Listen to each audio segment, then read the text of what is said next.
All right, coming in with a cough. Hey, what do you say, Seattle hockey fans? Welcome to our Ask Me Anything. So, this is specifically for our Locked On Kraken Insiders. So, if you're a part of the Locked On Kraken Insiders, you know I've been asking you for questions, and I got some. And I have capped the questions just because, as many of you know, I'm not feeling particularly well. I don't know how long my voice is going to hold out. I cannot wait to get under my weighted blanket and watch the Kraken game, but I'm going to do my best. So, we have questions about effectively trade deadline roster. Those are kind of clumped together. Makes a lot of sense with the trade deadline coming up, and quite honestly, how the Seattle Kraken are playing. We have some PWHL questions, and then also kind of a cool question, which is just about my experience as a journalist. So we're going to start with the Kraken questions because this, after all, is the Locked On Kraken show.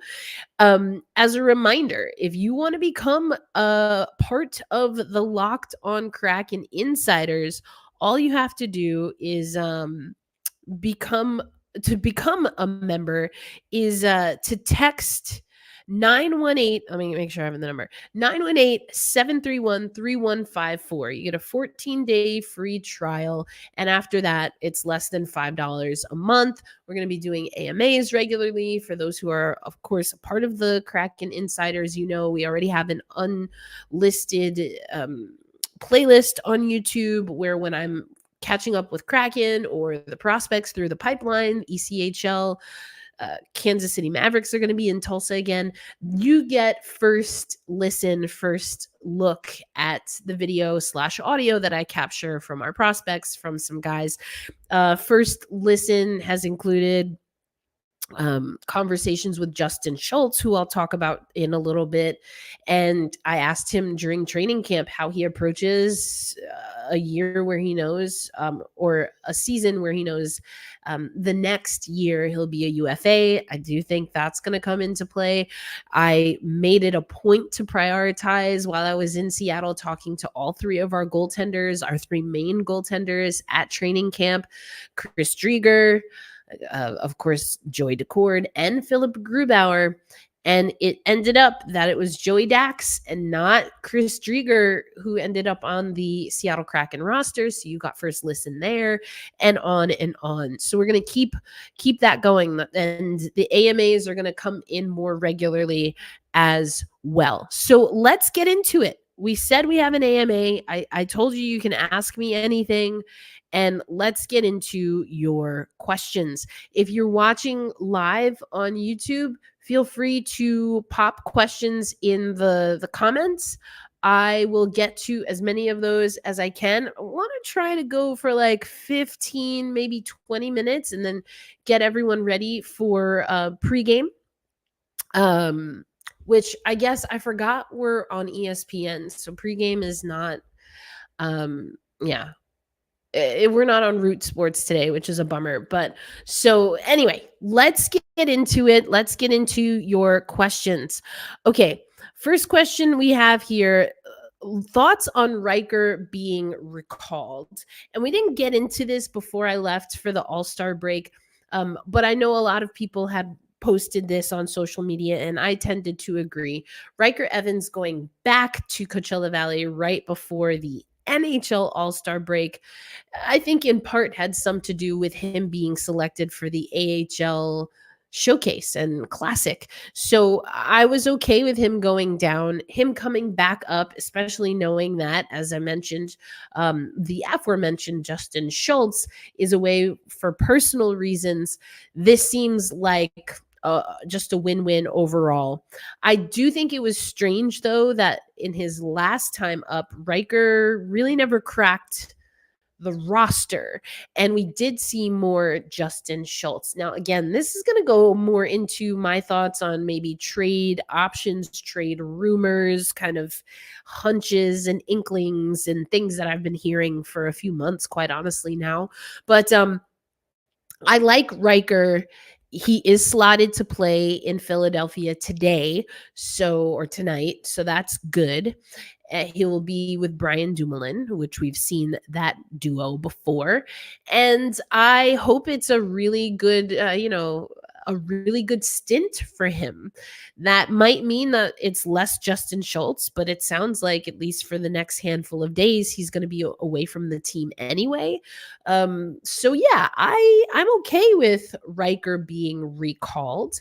I think I liked how Riker started off the season. I don't think that he necessarily maintained that level, but you know what?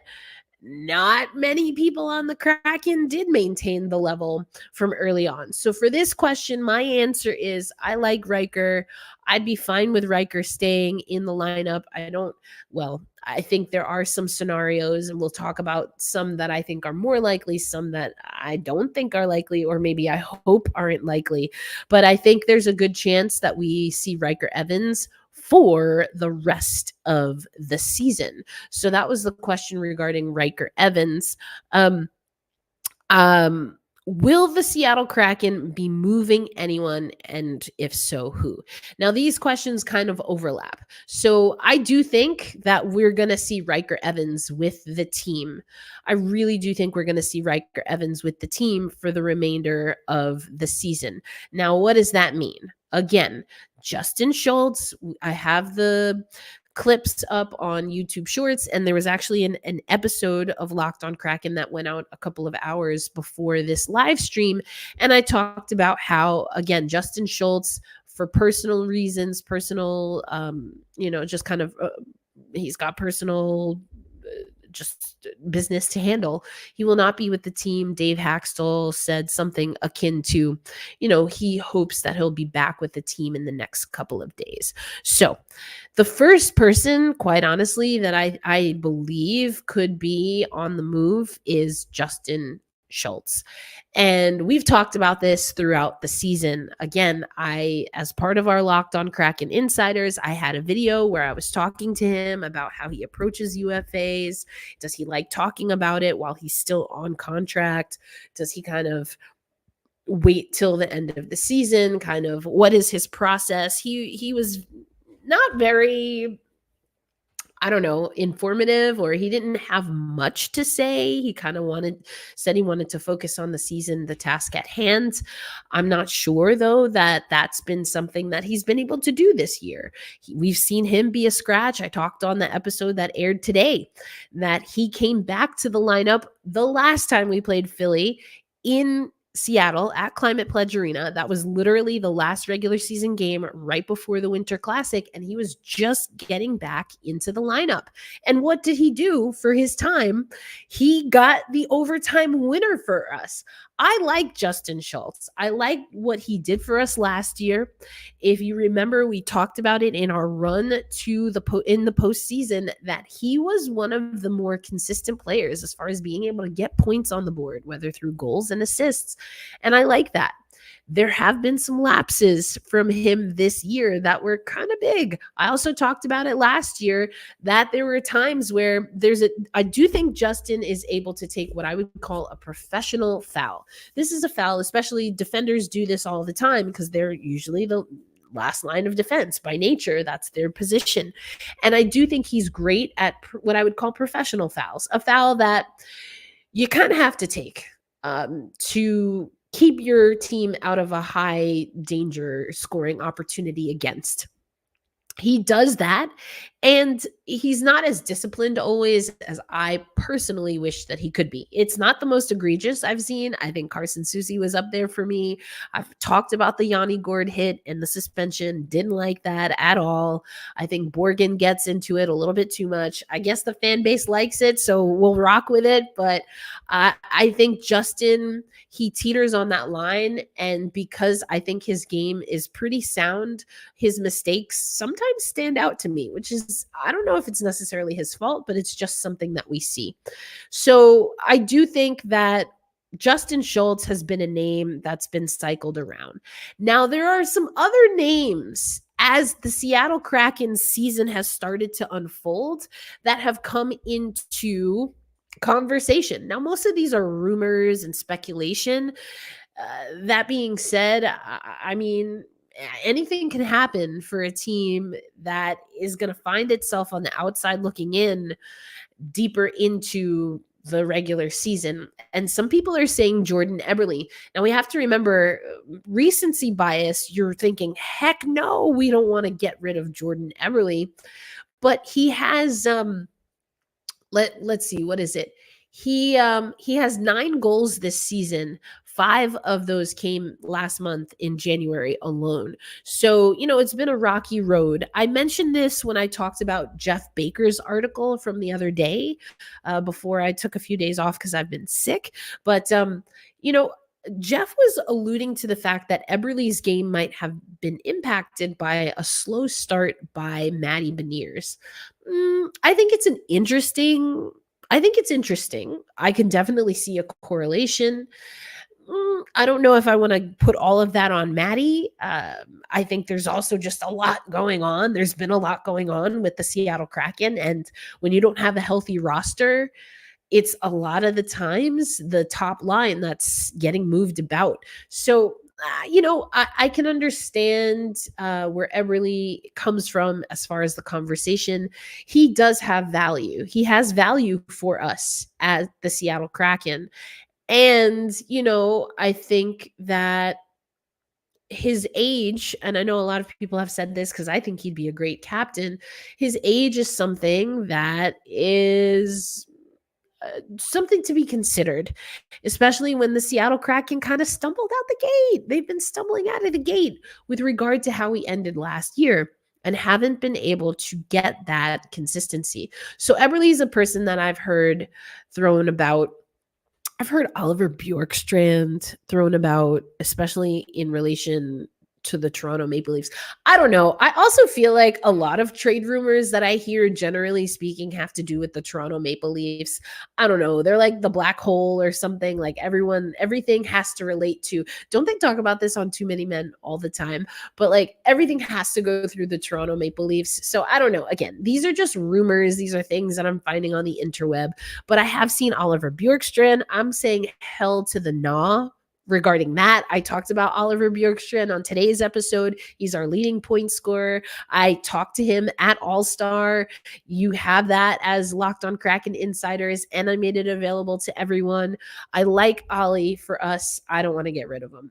Other people that I've heard in conversation or people speculating on whether the Seattle Kraken would be willing to let go, that's Yanni Gourde and Adam Larson, maybe even a Will Borgen-Larson combo, ? Ooh, I mean, I'm inclined to say no to all of those.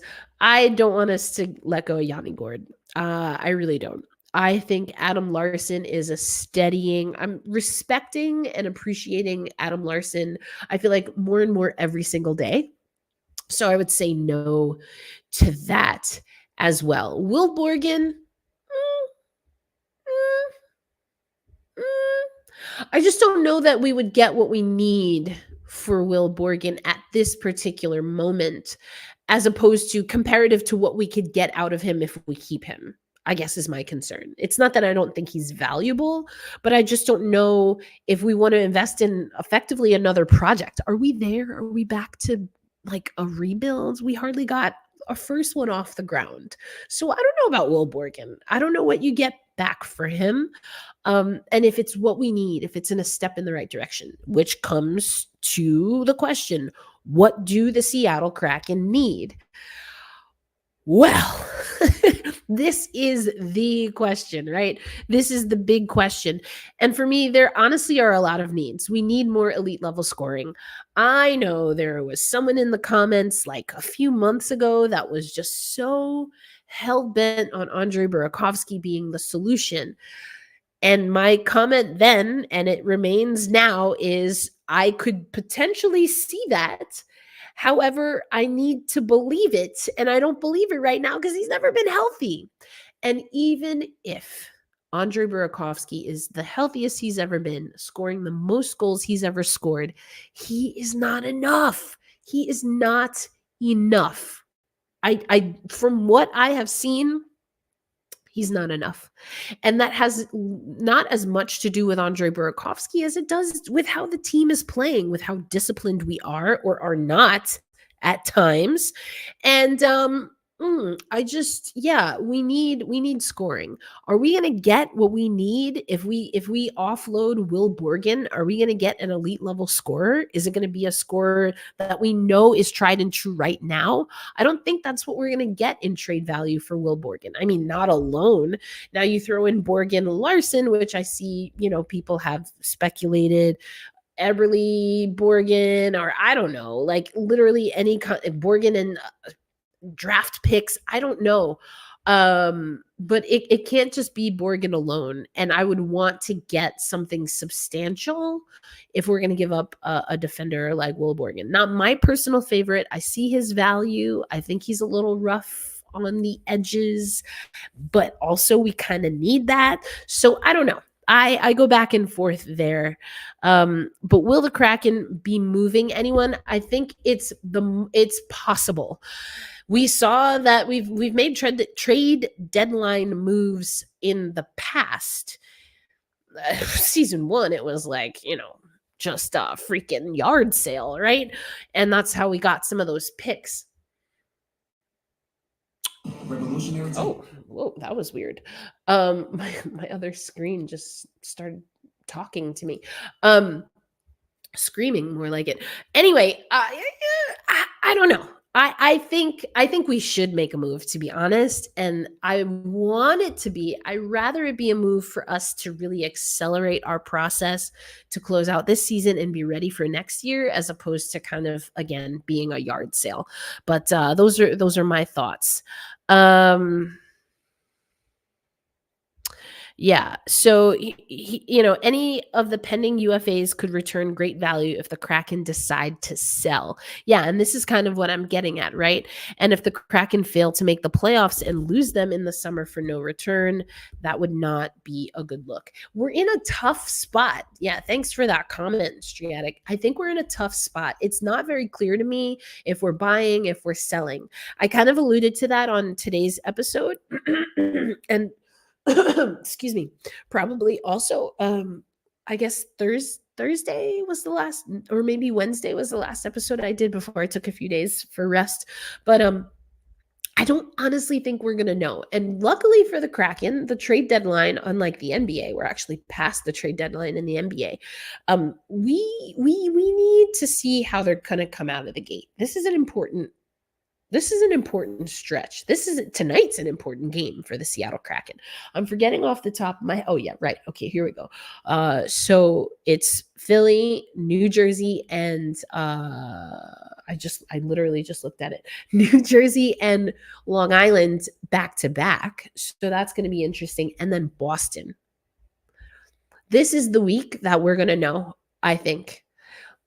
Maybe it's a tight leash, a short leash, but also like we're over halfway through the season, guys. I think Ronnie's got to know what's going on. And I think I mentioned it when the Seattle Kraken were in New York playing the Rangers. That was the last game that Drieger started before he went back to Coachella Valley. Ronnie Francis was on that trip. I don't know if he was talking to folks. I don't know if he was doing business. I would assume so. But I think we're going to see some moves. I don't know that I have a clear picture right now, because it's going to be a matter of how much will do these guys have. And I mentioned it again on today's episode. Is Ronnie Francis interested? Is Ronnie and company, are they interested in giving that benefit of the doubt like they did last year? Or at least that's how it was framed, right? Oh, we're not going to make any moves. We believe in the guys that we have. We want to see what they can do. All right. I don't think we're in the same situation. I think it's a prove it moment. I think I typed that to one of the insiders, actually. It feels like a prove it moment, a prove it week. So we'll see. Okay, we're going to move on. But again, if you have questions or you want to elaborate on a question that you sent, the voice is starting to go. We've got, I think, I think I have 3 more questions that I set to the side, and then anything in the chat I'll try and get to. But yeah, my voice is going, so I'm gonna try and keep it nice and succinct. Okay, I've got 2 more for you. Who do you think are the best players in the world not currently in the PWHL? And this was a longer question. I just had to cut it down because they edit the word count, or I don't have that many. Okay, so here's the question. The full question is, I've heard rumors of some more European players considering coming over to North America for the PWHL, the Professional Women's Hockey League. There are also players still in North America in the college ranks.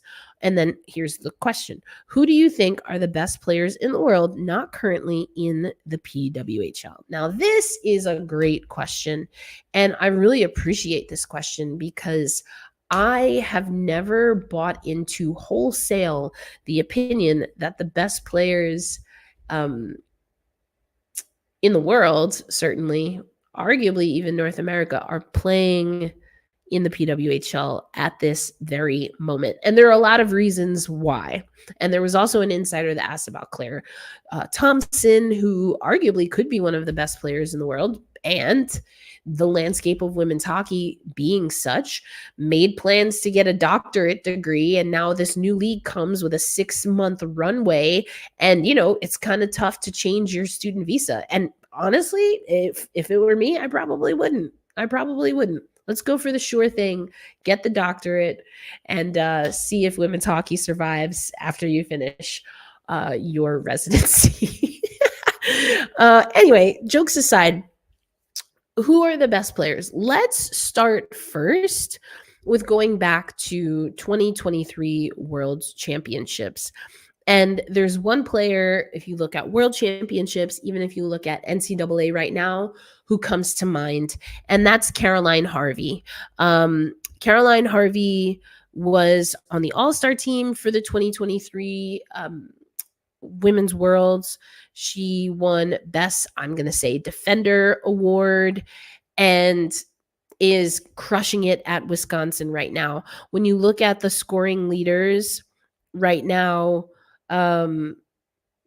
Caroline Harvey, hold on, let me pull this up. Yeah, Caroline Harvey is crushing it for Wisconsin. That's where she is playing. And yeah, I think Caroline Harvey is a really great defender, has been for some time, and is someone that you should know and you should watch. I think when you look at other players, you have Danielle Serdachny, who we've seen at the international level, or certainly at the NCAA level, rise to the top. You have players like Britta Curl, who's been in the mix for quite some time and has been amazing. And Britta Curl, Abby Murphy, I mentioned, Danielle Serdachny. There's also and I don't have the official pronunciation for her name, so I apologize in advance. But Kristina Galtunkova, who plays for Colgate, is actually, I guess, last month became the all-time leading scorer in Colgate history. Colgate is in the ECAC, I believe. Plays for Team Czechia. Well, if you listen to any of my hockey stuff, you know that I love Team Czechia. I love what they're doing. I think they are a country that has really invested and has really gotten good scouting to develop some of the women that we see performing at an elite level. So Kristina Kaltunkova, I forget, she has a nickname, but I want to try and get the name the way she would say it. So she's someone definitely to watch. I think also when you look at players that are not in the NCAA, so again, let's go back to Women's Worlds. Well, actually, I guess technically Sarah Fillier is in the NCAA still.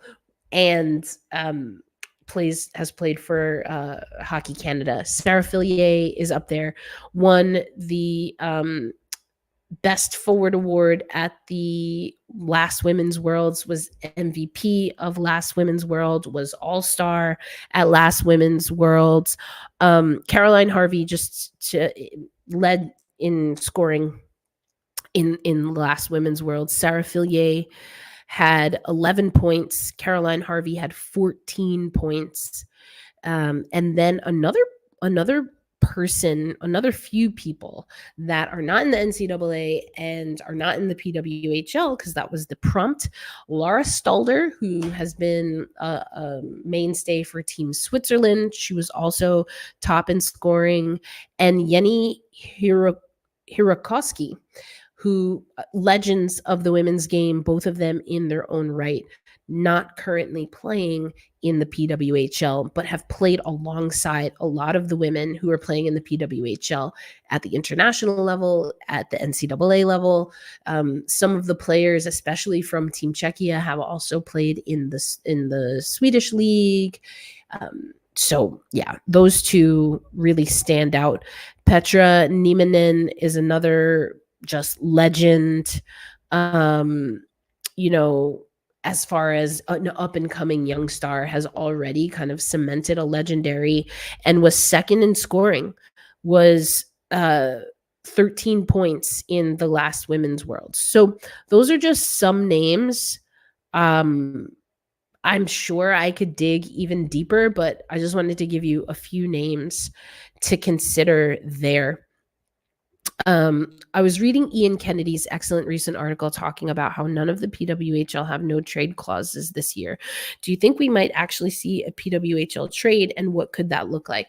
This is an interesting, first of all, the PWHL with regard to trades, with regard to releasing players, which became a little bit controversial, with regard to making a trade and then staying within the salary cap, like all of that's I want to use the word specified in the CBA, but it's not really specific. It's noted as like, oh, well, like make a determination when we get to some of this, at least in the first year. On the one hand, I kind of understand that. On the other, I would never advise an athlete to sign a CBA that was written in that manner, but I digress. Do you think we might actually see a PWHL trade, and what could that look like? Well, I think there are some teams that would love to make some trades. If I'm PWHL New York, I'm thinking of a trade, maybe to shore up your defense. So Claire Thompson, defender. Micah Zandy Hart, defender, just making her way back, is the captain. So you're probably not going to trade your captain, although, hello, the Seattle Kraken did. So there's that. But I think that you could see a trade. I think that similarly to the leagues prior, especially the National Women's Hockey League, the CWHL, I don't want to speak out of turn. My memory is that we didn't see quote unquote trades very often. And I think there were a lot of reasons, mostly that there just was really no infrastructure for that. Now there is an infrastructure for the PWHL, and the no trade clause, I did not read Ian's article, but if I remember the CBA correctly, the no trade clause, the CBA, okay, let me back up because there's a lot and I feel like it's confusing, and there's a lot being thrown out right now that is just muddying the waters. Okay. My understanding of the CBA is that if you recall, PWHL teams signed like their first 3 players, right? And those were the players that have to make a minimum of $80K. They're also signed on multi-year contracts. My understanding is that, I don't know if it's a specific no trade clause, but it's more difficult and highly unlikely that those players will be traded. I think also you have to consider players that were on compassionate waiver. But here's the thing, and I've talked about this before, we don't actually know who got a compassionate waiver. The only person I was able to confirm at the draft is Natalie Spooner, who plays for PWHL Toronto. To back up, the compassionate waiver is something that a player could opt in if for a multitude of circumstances. In the case of Natalie Spooner, she has a young child, is establishing her family in the GTA. So she feels and has proven, mind you, she's crushing it right now for PWHL Toronto, that she's an asset to the league and can be an asset to the team, but she does not want to be outside of the GTA. And so with a compassionate waiver, I would imagine, again, this one I'm not 100% clear on, because again, the league was never 100% clear and they never listed who got a compassionate waiver, which I think is just very odd. But I would assume that those players also are not likely to be traded. If they technically can be or not, I honestly don't know, because I don't understand the compassionate waiver, and I've asked multiple times and I've gotten no response. So the league doesn't want me, at least, to know what a compassionate waiver is. So to answer your question about trades, I think the PWHL New York might need some trades. There are some chemistry issues that are not being dealt with. I honestly don't think a trade would help New York. I think it might be more of a personnel needs to kind of catch up with the game issue, but maybe you toss in someone that has ready-made chemistry with someone on PWHL New York, and boom, there you go. Ottawa, they keep losing in overtime. Get yourself a closer. Denisa Krishova. I mean, they already have Mrazova. I think they could use her a little bit better. I don't know. Do you try and get Ella Shelton from New York to go to Ottawa? So, but is Ella? No, she wasn't one of the. I don't think she was one of the top 3. They signed Micah, Carpenter, and Abby Rock. So yeah, Ella Shelton could be fair game. So I think it's very possible, the infrastructure being what it is financially and from a business perspective, we're in a better position in women's hockey for there to be trades outright like we see in other sports. Do I think they're actually going to happen? No, I don't. And I think that's kind of sad. But I don't think that the team infrastructure is quite there yet. I think there's certain teams that might be in a better position. I think Montreal, maybe even Ottawa, maybe even Minnesota. But I don't know. The US-based teams, and this is a league that's very front-loaded on the Canadian side. It's similar to what we sometimes saw in the CWHL. I just feel like there's a trickle-down theory that's not quite trickling down. Yeah, Ronald Reagan. That was a Ronald Reagan reference. But I'll just leave it at that. Historically, the trickle-down theory did not work. I think we can say that as an absolute fact. Now, it's questionable whether Reagan wanted it to be effective, but again, not for this podcast. But I am a poli-sci major and I have thoughts. Okay, so yeah, I don't know that we're going to see a lot of trades.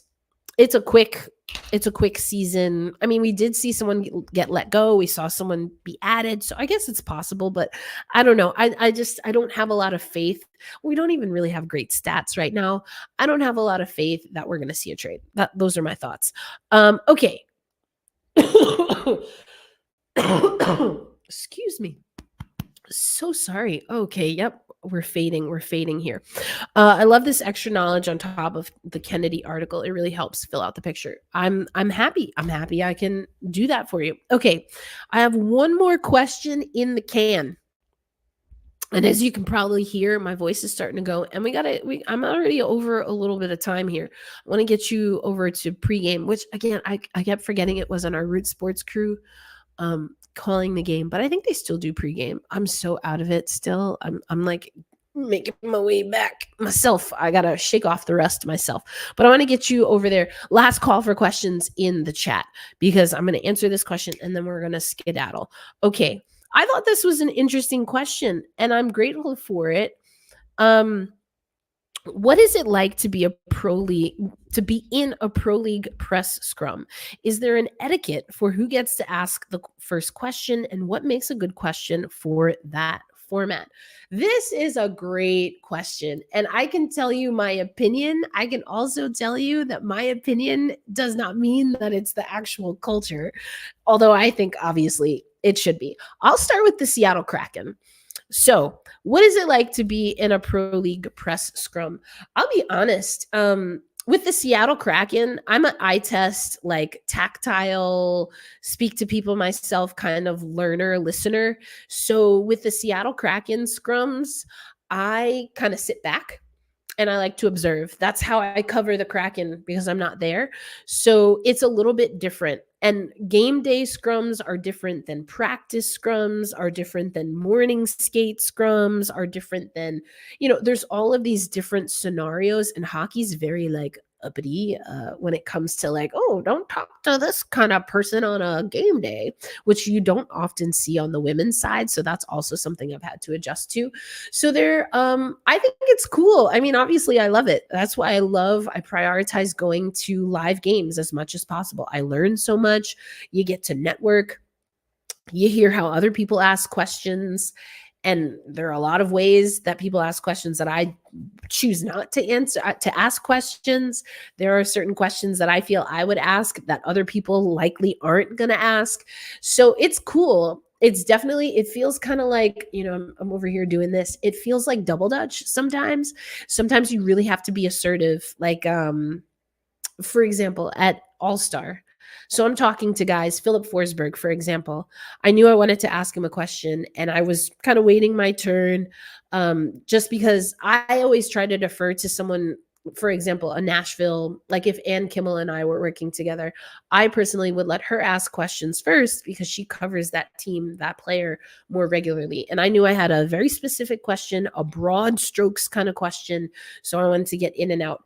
And so sometimes you have to speak over people, especially I feel very strongly that this is true. But it feels like as a woman, I have to assert myself a little bit more. And so I'm in the scrum with Forsberg and I'm asserting myself trying to talk over someone because sometimes you just have to do it. And then you let the player decide. If you ever watch the video of Dave, sometimes what you'll see, and honestly, it's Allison, not Allison Lucan, but Allison from Davy Jones' locker room, who he often does this to, but he'll kind of hear the louder voice, but he'll also see that Allison or maybe somebody else, it's not always Allison, but I personally have noticed it's been Allison a few times, and he'll go, like, oh, I'll get to you. And then he'll go to the louder voice or the question that he can hear more clearly, but he'll say, I'll come back to you. And sometimes you'll see Dave do that even when in the background, the PR person will be like, okay, last question. And he's like, no, I'm going to come back here. I love that about Dave. And so anyway, going back to my Philip Forsberg question, I was trying to get assertive, but there was someone from I forget what country he's from, but from his native country, and wanted him to speak in, is it Swedish? Now I feel really guilty. It's either Finland or Sweden. I'm sorry to Philip Forsberg. But anyway, so he's looking at me and he's like, okay, I'm just going to get to this question and then I'll get back to you. And I was like, totally fine. So sometimes you have to be assertive, more assertive than I would be in normal circumstances. But the players kind of know to expect that. And there are some players that are really great at making sure they get around to everyone. In the case of Philip Forsberg, or like I mentioned with Dave, they'll say, hey, I know you're trying to get a question in, I'll get back to you. And I think that's great. Okay. Who gets to ask the first question? Now, this is interesting because I'll go back to the Kraken. There are times when it's more of a press conference. So like it's the NHL, like at Winter Classic, they'll have someone at a podium and then there'll be a dais or like where the players are sitting, and the person at the podium will direct, and they'll either assign someone, usually Associated Press, NHL.com, one of those big national outlets. They'll assign someone to start first. Now with the Seattle Kraken, in the first season, it would always be Ryan S. Clark. And he would actually start his question by saying, let's start here, which I thought was hilarious. And it just became the cadence that we all got used to. Ryan would ask the first question, and then we go from there. Now it's actually Mike Benton who does that. Let's start here. And because there's always sometimes an awkwardness when like it's like, do I start? Do I, sometimes you want to feel out like what are other people going to ask? So at least with the Kraken, it's been a cadence where first Ryan S. Clark and now Mike Benton, they say, let's start here. And that's how the scrum opens. After that, you kind of just double Dutch in. The kind of questions that I like to ask, they're questions people are going to ask: goal scorer, goaltending, what did you see? What did you like? What do you need to improve? I don't always have a specific question that I want to ask in the greater scrum. I personally like talking to people one-on-one, so I sometimes sit back. But you probably can guess that there are a few times where I will ask a very specific question. I like process questions. I like defense questions.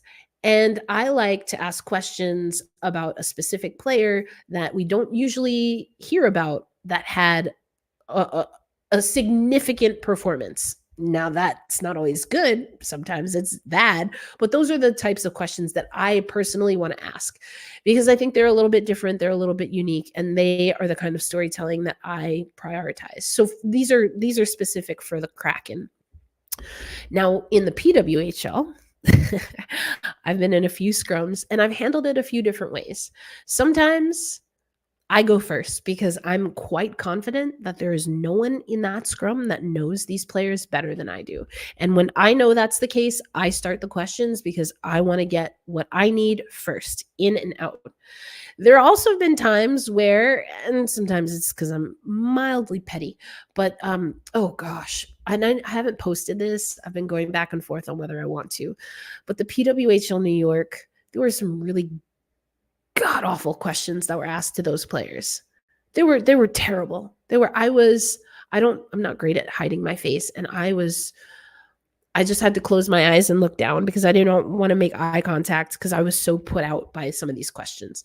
So that one, I let those questions go. I'm like, let's get these out of the way. And then as soon as there was a break and there wasn't someone ready with, like, literally one of the questions was, is there an NHL team that you could beat right now? Which is a trap of a question on so many levels. I couldn't even believe it.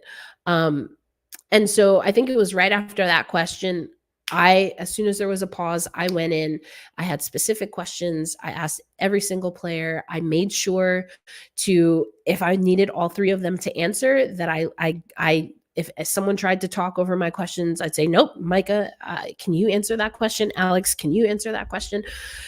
So it really depends. Sometimes I have to be more assertive. Sometimes I feel very empowered to be more assertive. And sometimes I genuinely like observing other people's questions so that I can get a full picture, because I don't think it's helpful to just ask a question to ask a question. So I don't know. Hopefully that answered your question. What makes a good format? Okay, this I think is a great question. And it also depends, because I said there's on the dais, there's the scrum, there's this. I think when you're with other reporters, getting your question in and out is best. One, because then you yourself can ask follow-up questions, but also everyone's trying to ask a bunch of questions, and the players, you're not going to get a lot of time. If you're lucky, I think the most time we get with like a coach might be 10 minutes. And that's usually because they're just giving really thoughtful answers. But you've got like tops 5 minutes total with everyone. And sometimes you're in a scrum with like 15 people. I think the questions should be succinct. I think you can have stats and data in your head, but just ask the question as directly as possible. What did you like about the performance? How would you rank the goaltending performance? What was missing from the efficiency on exits and entries? For me, those are good scrum questions. When you're in a one-on-one situation, and maybe you've noticed this from our Locked on Kraken Insider questions, I can set things up a little bit more. I try to be a little bit more playful. That's just how I do it. I think you can have a little bit more of a conversation. Like Joey Decord is an amazing guy to have a conversation with. If you get him one-on-one, Oliver is really great too. He's a little more shy, but he's great too. So it all really depends. But I love this question. Hopefully I answered your question, and feel free to. Oh, it is Sweden. Okay, I thought so. I wasn't 100% sure. I knew it was either Finland or Sweden. Thank you for that. Yeah, but that's what we have. I am gonna go sip on some tea and get ready for game day. That's right. This is a big one. Last time we did get the win against the Flyers, but it had to go to overtime. And as I said in today's episode, our overtime hero is not with the team at the moment, and maybe is one of the players that might be in the trade fold. So what's it going to be? Who's going to step up? Who are we going to see in net? And can the Seattle Kraken get a win? I think we can. I said it on today's episode. I really liked what Yanni was saying. Take it one day at a time. And I love that he said 2 points at a time. I didn't get into that. I didn't harp on that on the episode today, but I love that he said 2 points. I don't want this. We're not splitting points anymore. Let's get these wins outright. I loved that, that little pivot. It seems insignificant because, yeah, you win a game, you get 2 points. But the way the Kraken season has been going, we haven't been getting 2 points outright, especially early on. Okay, so I love that. One game at a time, 2 points at a time, break it down even further, one shift at a time. But we also heard from Dave that when you hit the ice, when the Seattle Kraken hit the ice today, wait, I want to make sure I get this quote right because I thought it was great. He made a point that from leadership, it has to be hard. Tonight's effort has to be hard, has to be simple, and it's got to be immediate. Fun, fast, forward-checking, boys. Let's go. Thank you so much for sending in your questions. I think I got to most of them that came in. There might be a few holdovers, so we'll get to that in the next AMA. I got to the ones in the chat. We're going to do this again, but hold fast. Stay true, loud and proud. We say, let's go Kraken. Great answer. Now time for the first Kraken game in 10,000 years. Exactly. Enjoy the game. Say loud and proud, especially a little louder for me since I'm going to try and save my voice so I actually have one for our next episode. Thank you. Thank you so much. We'll do this again. Enjoy the game. I'll catch you next time, everybody. Peace out.